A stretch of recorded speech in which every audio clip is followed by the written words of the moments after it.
आज हम बात करेंगे एचडीएफसी बैंक के स्टॉक के बारे में। वीडियो शुरू करने से पहले मैं डिस्क्लेमर देना चाहूँगा कि मैं सभी रजिस्टर्ड नहीं हूँ।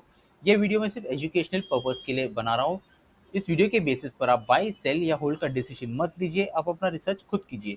ये कोई इन्वेस्टमेंट एडवाइस नहीं है और किसी भी स्टॉक में इन्वेस्ट करने से पहले आप हमेशा अपने सर्टिफाइड फाइनेंशियल एडवाइजर से कंसल्ट जरूर कीजिए। तो चलिए अब वीडियो शुरू करते हैं। आप देख सकते हैं कि वीकली टाइम फ्रेम का चार्ट मैंने खोला हुआ है। तो देखते हैं स्टॉक कैसे बिहेव कर रहा है। सबसे पहले मैं एक ट्रेंड लाइन बनाऊंगा।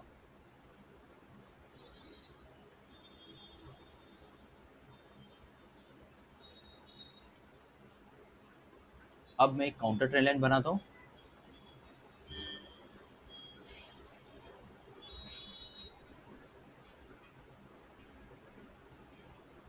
ठीक है ना। तो ये आप देख सकते हैं कि स्टॉक है ना, यहाँ से एक रैली देने के बाद स्टॉक ने यहाँ से जरा zoom- एक रैली देने के बाद स्टॉक यहाँ से रिजेक्शन लिया है। स्टॉक ने फिर ऊपर जाने की कोशिश की, लेकिन फाइनली यहाँ तक स्टॉक गिरा। गिरने के बाद ये लेवल से स्टॉक ने सपोर्ट लिया। लेने के बाद स्टॉक यहाँ गया, यहाँ से भी ये रेजिस्टेंस ले रहा है स्टॉक, ये लेवल से नीचे आ रहा है, ये इसे ब्रेक नहीं कर पा रहा है स्टॉक। ठीक है ना। तो ये जो है ना, ये लाइन ये सपोर्ट का काम कर रहा है, ये ट्रेंड लाइन स्टॉक के लिए। तो अब क्या हुआ स्टॉक में, यहाँ पे स्टॉक आया, आने के बाद स्टॉक ये लेवल से वापस नीचे आया। ये यहाँ से क्यों नीचे आया? क्योंकि ये जो लेवल्स है ना, मैं आपको मार्क करके बताता हूँ, ये एक रिजेक्शन का काम कर रहा है स्टॉक के लिए, रेजिस्टेंस का। यहाँ से स्टॉक को रेजिस्टेंस मिल रहा है, मैं आपको मार्क करके बताता हूँ।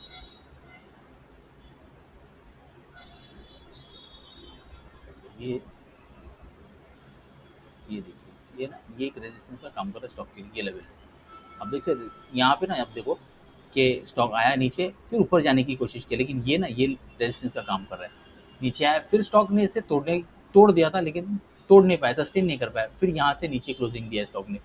फिर यहाँ से ये जो रेजिस्टेंस है ना, ये ऊपर गया तोड़ के। फिर ये रेजिस्टेंस ने यहाँ पर सपोर्ट का काम किया, सपोर्ट का काम कर लिया। स्टॉक यहाँ पर आया, इसे तोड़ दिया, फिर यही रेजिस्टेंस का काम कर रहा है।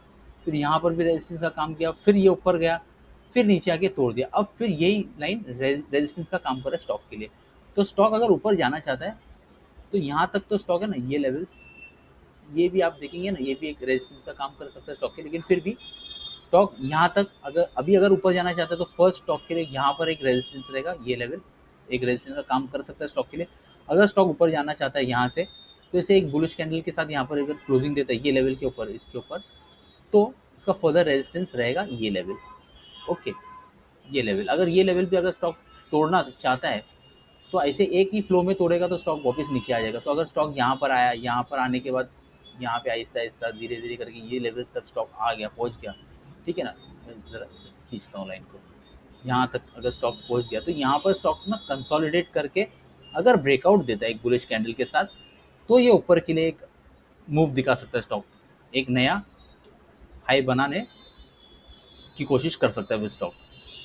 तो ये जो सपोर्ट और रेजिस्टेंस लेवल्स है, ये मैंने जो आपको बोला है, ये मेरे पर्सनल व्यूज़ है स्टॉक के बारे में। आपको स्टॉक के बारे में क्या लगता है, आप कमेंट बॉक्स में कमेंट करके ज़रूर बताइए। तो मिलते हैं मेरे नेक्स्ट वीडियो में, तब तक के लिए गुड बाय।